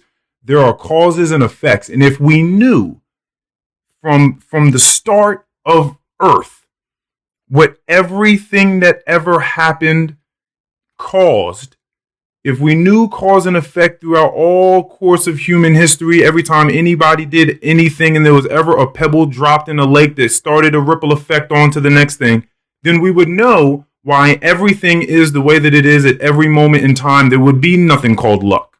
We would know what caused the next thing to happen. If I slap you in the face right now, you're going to get upset with me, we might have to fight. That would be, we'd be able to see in real time something causal. We'd be able to see me slap you, you get angry, us fight, my dad come over here, break it up, we have to stop the podcast. We would see that cause and effect take place. But because there are things happening and we can't be everywhere all the time and monitor everything all the time, we don't know what is causing the next thing to take place. This is why I love that show Touch so much that got taken off air. And I got to get that from, I know that file was at the house. I got to come by and find that file. I got to ask where she set that USB. But I got to get that. Touch is a great show. I think it came on Fox back in the day. I think it was. Touch. Yeah, but it's just about this show. This I forget what they call it in like metaphysics, but there was this boy and he just understood intrinsically how the world sort of worked. But he was mute. He didn't speak. And he would just like kind of run around like in the middle of the street. He would cause a bunch of ruckus, right? Like he was just like a real nuisance to the people that were taking care of him. But every time they would go run after him or try to clean up whatever ruckus he was causing, something else would take place. And as the show went on, it would start to make sense to you why this boy was doing the things he was doing. The cause effect. Like he may be sitting at the table and knock his cereal and milk over, but he did that because he knew he knew that he needed to slow his dad down, because if he had have been able to walk out the door, that he could have been hit by a car. Oh, okay. So it's, it just gives you that like. So the boy knew the car was coming. He knew that there was problems coming because he was able to foresee the future. Okay. And it kind of makes you think. It's kind of like, when you going down the street and you see that accident over there, or you saw it just happen, and you're like, oh, if maybe if I hadn't have turned around because I left something and picked it up, was that me that got hit? When you're just thinking about things that are that close, it can make you think. But you don't know, because it's something that there are causes and effects that are happening that make things happen just the way they happen. That's just happening. When I got in a car accident, like in 2016, when I first got in the car, I did not have my seatbelt on. My girlfriend at the time, well, my fiance now, but my girlfriend then, was like, hey, put your seatbelt on. 5 minutes later, my car is smashed into shit. And I often think like, damn, what if I didn't have my seatbelt on? Because she could have not said, but she could have, yeah, she didn't have to say nothing. Yeah. She didn't have to say nothing. Yeah. We was on our way to Walmart to get some food, make some fajitas that night. I remember it. I remember it very vividly. Yeah, man. It definitely gets deep. So I'm just trying to live. I'm trying to just be, more mindful of everything possible at all points in time, but certainly taking accountability for who I am, how I treat people, what it is I'm encouraging in my life, all that sort of stuff, And again, if I'm doing this, what am I sacrificing? When I'm doing this, what else am I sacrificing? Like those are real answers. Those are real things to consider because something's happening. It's either you're aware of it or you're not. Because like even when you were saying that, I was thinking to myself like, well, you can make two decisions simultaneously, but I guess if you make two decisions, then maybe you've left two other things undone as well. Yeah, what do you have an idea? Like, do you have an example of what you're talking about when you say two decisions at the same time? I'm saying like, what I'm saying is like, I think that it's possible. Like you're saying, you make one decision, so one other thing has been just left to rot, essentially. Well, what I'm saying, all right. So I got you this cup of water, right, and I got you this cup of water. There's orange juice in there. There's this green juice that I'm drinking. So what I'm saying is, you had a cup of water, and you sacrificed this green juice. You didn't have this green juice. You had this cup of water instead. Okay. So every time you decide to go get something, you might leave here. You're like, you know what? I'm going to just stop by Burger King before I get on 66. You got Burger King, so what you didn't get was Chipotle, or you didn't get Baja Fresh, or you didn't go home and make a salad instead. Like every time you're doing something, you're not doing something else. Something else is I was overthinking it. Yeah, it's just like something else is taking its place. Every time. That's what I'm saying. Yeah. You're sitting in front of your loved one at home. Are you speaking to them about something meaningful that could possibly better you all's relationship?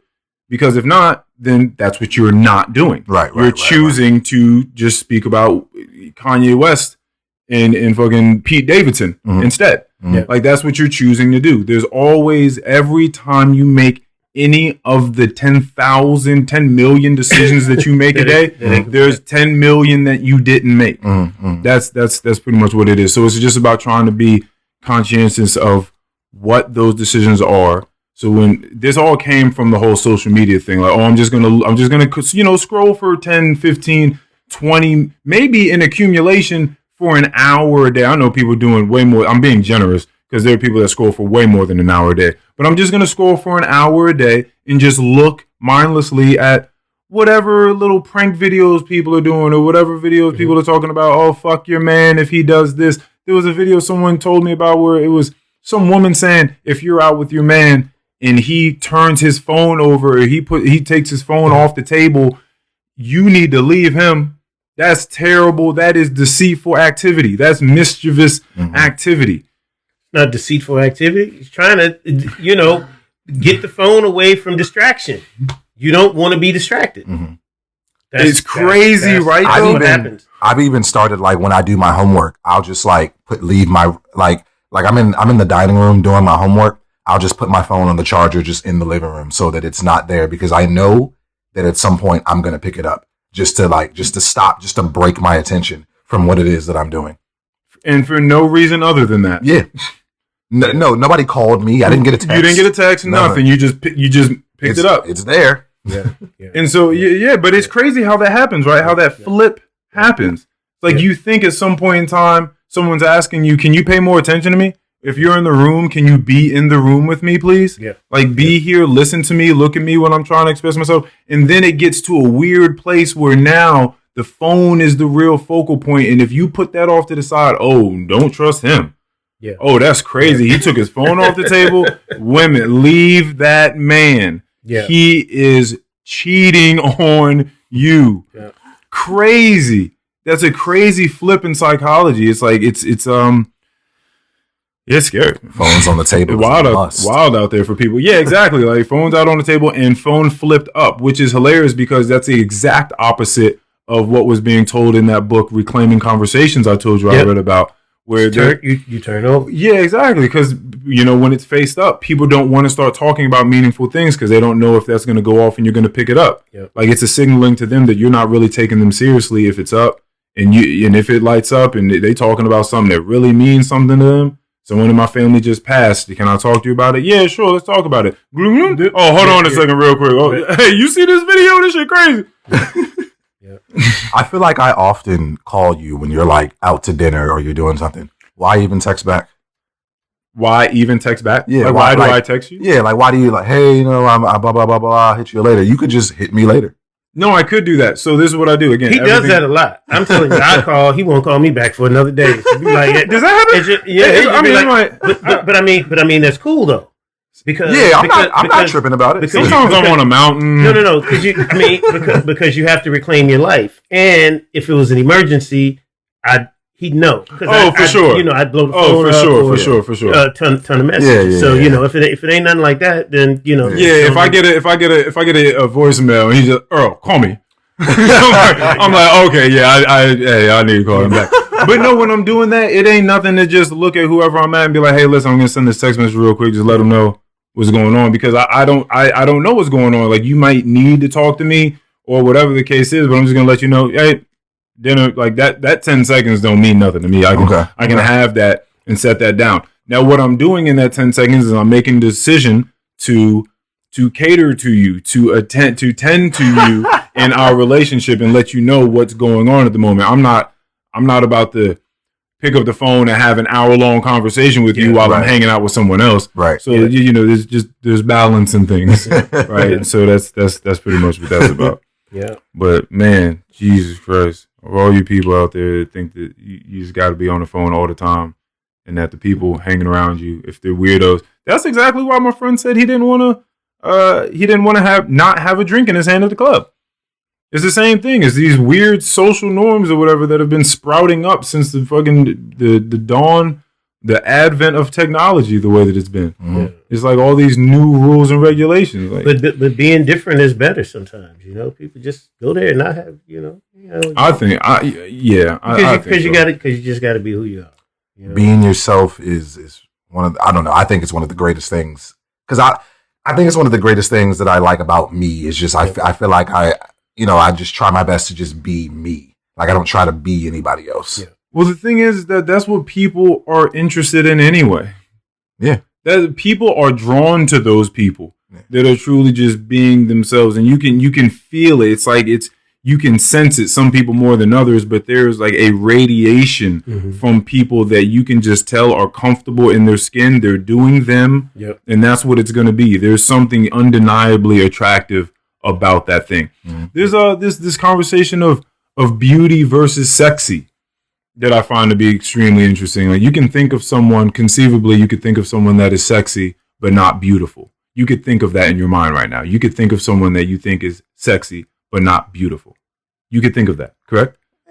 No? I mean, explain it more. Okay, I think that this is maybe along the lines of like lust and love, but you could see someone that you find to be very, very like they have curves, but they don't have like much going on in the face. What are you saying? No, because beauty, I think, is something that goes deeper than the looks. Okay. I think that when you're talking about someone sexy, I think mostly it's external. Okay. Mostly it's external and it's tantalizing. It's like the candy in the candy shop. It's like all the things socially that you're told, like, yeah, like I'm supposed to want that thing, right? And then there's someone beautiful, which I think beauty scales with time better. I think that usually the way that we look at things conventionally, again, this is one of these traditionalist types of things. Sexy is something that is usually, just a lot more dealing with the superficial, and a lot of the times younger.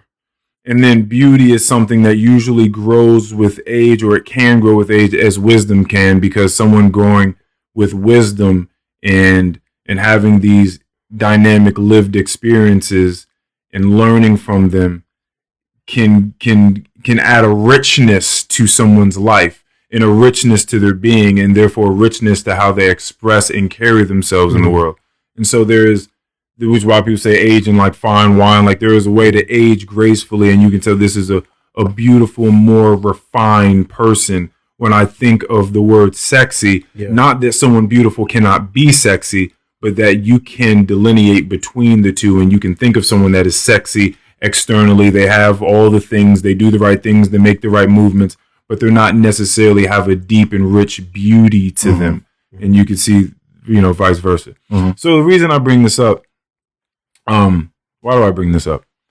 Why do I bring this up? I have no idea what I brought this up. What were you talking about before? I don't know. I'll let you have some of my focus. Just being yourself. That's what yeah. So I think that's a lot of what it has to deal with. Is I think that when you start to see someone really getting in the groove of who they are, and they've had the time to really figure that out and flesh that out, you start to see a lot more beautiful and attractive and alluring of a spirit in front of you, aside from, versus someone that can just put on the nice clothes, have a nice body, nice hair, whatever, things that they might not even necessarily work for, but they put it together nicely and it's wrapped nicely. But that's a lot of the way that he's developing the definition of beauty. Yes. So so that's good that you explain that, because that's a development of the definition of how we should think about that when he asked you that question. Yeah. So now you at least know how to maybe try to answer that question behind the definition.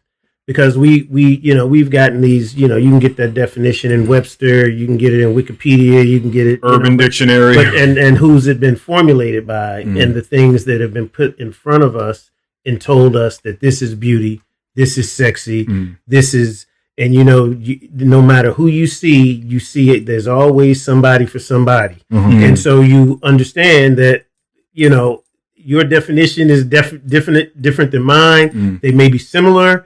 But it's but it definitely gives you insight. You're right into how I'm looking at these things, which means what would be beautiful for me, what would be for sure, 1,000%. It's a fuller definition. I get that. Of beauty. So it's not going to be the one that you see in Webster. So when you leave, be like, "What's me with Earl's talking about beauty?" What the hell are you talking about? Webster ain't saying nothing about none of the shit he was talking about. But I think that's extremely. I think it's worthwhile. I would say something that's extremely worthwhile. And, something we've talked about a whole lot is the things that our parents have said to us when we were young. Maybe you grasp it on an elementary level. Maybe you didn't at all, and you just wish that they would stop fucking talking to you. And then later on, you gain some wherewithal. Yep. And these things, these seeds that they don't planted. They always come back. They come back in some way, shape, form, fashion.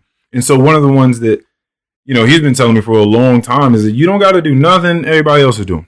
As you can tell by the way, everything that he's saying on this podcast, you don't got to do nothing anyone else is doing. Find your own path, do your own thing. And I think that piece, a lot of things that he's told me that I think about a lot of time, but I think that one has been most instrumental to my nature, which would make sense, right? Like me not wanting to just fit in the mold of what everyone else is doing. I think that one has scaled the most throughout my life. In every regard, in anything I've ever done, ever, you don't have to do what everyone else is doing. Feel confident and feel great in what it is that you do, and have those convictions and move accordingly. Yeah. So I think that it is super worthwhile trying to figure out who you are, how you want to navigate this thing, and doing it to the utmost of your abilities in the most truthful fashion possible. I think that it's so worthwhile.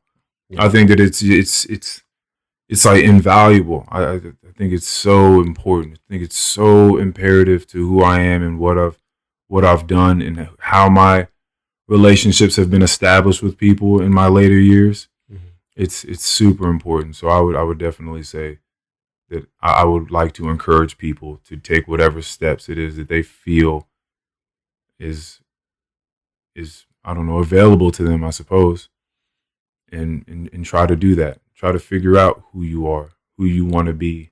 It's a great question to ask yourself. Like who could you be? Who could you be? If you allowed it. If you allowed it. Like who could you be? It's really a wild question to ask yourself. Mm-hmm. Who could you possibly be? I think a lot of people, I think that like being a good person is something that's you good person or you not. but you can make the conscious effort to become a better person. Not just a more athletic, healthier version. I mean, like, you can become a better human being to other humans. You can watch that. You can witness that happen. Like, you become a nicer person, a more considerate person, a more vulnerable person, a more empathic person, a more supportive person. I feel like we had a conversation about this a couple of weeks ago when I was speaking to you about just how what were we talking about? Damn. I don't know exactly. I don't remember the exact conversation, but it was just the whole you saying just being a good person. I felt like that's kind of just what I was doing. Like, I was okay with that. Like, I'm a good person. Yeah, you were talking about, well, what women are you attracting? You were talking about you realizing that you were not who you thought that you were. Yeah. Like, just being a good person for a long time. I thought that was good enough. Yeah. Like, that's good. Like, I'm a good person. I'm about here. I'm better than these guys. I'm not using pejorative terms with people. I'm not slapping anybody in the face. I'm not robbing anybody. Yeah. Like, I'm good. Like, I mean, this is what I should be, right? I'm fulfilling most of the 10 commandments. like I should be good. Right. Yeah, but like, being a good person, man, like, in the long run, I mean, yeah, it's great, but there's a lot beyond that. Well, there are levels to being a good person. Is really what it is. So you can just be someone that just ain't bothering anybody. And like, that's great. Yes. That's a great person. If you're just not causing anyone else any harm, starting place. At least do that. Right? Like, if you're not going to do nothing else, do that. You're talking about at least. But that's what I'm saying. But some people are going to do the least. Yeah. And so for the people that are going to do the least, do that. Just don't step on nobody else's toes. If you don't want to do anything else, okay. Yeah. I'm not going to make you, but just do that at home. Just get out of everyone else's way. Yeah. I feel like just right now, like, more than ever, I'm just figuring out it's more out here. It's more out here. It is. More out here. It's great to witness yourself become a better person, though. Yeah. Just making conscious efforts to be a nicer person. You know, like these are things that I'll think about. Like, I'm out, and regardless of who I'm out with, sometimes, like, if I'm out by myself 100% of the time, and I'm I don't know, going into a store, I'm buying something, or I'm at a restaurant, I'm talking to the waiter, I'm talking to the hostesses, I'm talking to the people. First name basis, we're getting names and stuff like that. Then every once in a while, I'll go out with a group of people, and then I don't do that, and then I'll tell myself, why didn't you do that? Like, that's not what you do. Like, why are you choosing to hold back now that you're out with these groups of people? Like, do what you do. Talk to the people. Like, that doesn't necessarily mean that you're putting everybody else in an awkward position because now they may feel like they got to do what you did. Now they got to introduce themselves to the way. Yeah. Do what you do. Be true to yourself. And so you can witness yourself, again, making conscious efforts to be a good, a nice, considerate, active listener, and just interlocutor all together with other human beings. And it's just like, it's a great thing to realize that you can build that up. Mm-hmm. It's not just you just are where you are. Mm-hmm. Like, you can change. But even more importantly, it's important for you to do that because then you don't want to get into a situation where you're just like, oh, I don't want to be who I am with these other groups of people, you know, because you're trying to balance how they may feel. Right. Which really doesn't matter. Right. Mm-hmm. Because you're just being yourself. So you know. And it's not like you just being yourself as a drunk somewhere at the you know what I mean? Yeah. I don't care. I'm being myself. Right. Yeah. So, you know, because it's two sides. Yeah. Because then you can just trying to be true to yourself, but that you being true to yourself truly in an aggressive way encroaches upon everyone else. Yeah. So that makes sense. I'm just being myself. This is who I am. You know, we have to. You do. You know, we have to temper. You know, my sister every now and then. We like, you know, because my sister being herself is being herself. But sometimes it's just like, okay, just look, just relax, just breathe, It's okay. You don't have to yell across the room. They're coming back. we've had we've experienced a couple of things, from time to time, so it's just like, okay, it's just all right, settle down. Yeah, but those are good moments, man. I try to look at every one of these moments where I'm dealing with people in the way that they live. And it's true, because she's being herself. Yeah. Nothing out of the norm, just. You're not caught off guard by it. Just makes some people feel uncomfortable, so that's some things can make you feel uncomfortable. Yeah. Even a person being themselves, but not, so patience. You just have to be aware. You just got to exercise patience. That's really what it is. Absolutely. I've learned many lessons in patience. Patience was like one of the hugest ones that I've definitely had to consciously put effort towards in the past couple of years. Yeah. Patience with everyone around me. Just patience. Trying to understand where people are, the way they express themselves, what's really going on, getting my ego out of the way so I can actually see that, as opposed to looking at it through the lens of what I'm just perturbed. And so it's through the lens of rage, right, and frustration. It's like, okay, let me listen to what they got going on. Okay, this is why she thinks it's okay to scream at the waiter from across the room. Like, okay, like this is what she's not trying to be mean. She just speaks very sternly about getting her order correct. Yeah. Okay. All right. Well, I think that it could be done with a bit more tact and a bit more eloquence, but okay. Yeah. A bit more eloquence and elegance, but this isn't me. But I'm going to sit over here and do what I can do. Right. Because that's what I control. Yeah. And so that's what I'm truly, firstly concerned with. What I can control. Yeah. So when they come over here and speak to me, they're going to come speak to a completely different human being. Yeah, absolutely. And that's what's going to happen here. Yeah. And Keion, on your rise, on your ascension, just know that there should be no fear about anything. This is just me saying, because that's the way I try to move, without fear, because thus far I'm still here and everything's okay. So if you're trying to do good things, you're going to be fine, whatever happens. Yeah. Because you've always been fine. So everybody, we've all had trials and tribulations, right? 2 steps forward, 3 steps back, however you want to talk about it. You have issues, but you keep moving. Yeah. You keep moving. So in the end, what you're doing is great. I'm glad that you're excited about it. And that is not the end all be all. And don't think that it has to be, because you may want to twist in a different direction, something that grabs you more. And don't be afraid of that. And don't feel like, I've spent all this time doing this, because a lot of times we do that. People do that in relationships. Oh, well, man, I didn't invested all this time over here. This is what it's going to be like. All that stuff, I never forget, because I know. Oh, man. Well, I can't. Well, go ahead. We got some aliases. No. So, all right. So I know a person. Yeah. And, I came across him, and we were talking. Okay. This way, and it really wasn't me, but it was my friend Rick. But it won't come back this way. But in any case, he's talking to somebody that he knows, and he knows that he was in a tumultuous relationship for a long time, but not even relationship, marriage. Right. And Rick saw him. He said, "How's everything?" He said, "Man, you know what? If I'd have killed it 25 years ago, I'd be out right now." Damn. He was like, so it was just one of those things. Wow. It was the funniest thing I ever heard. But he was just like, if I'd have done what I needed to do, when I knew I should have done it, I would have been out. Wow.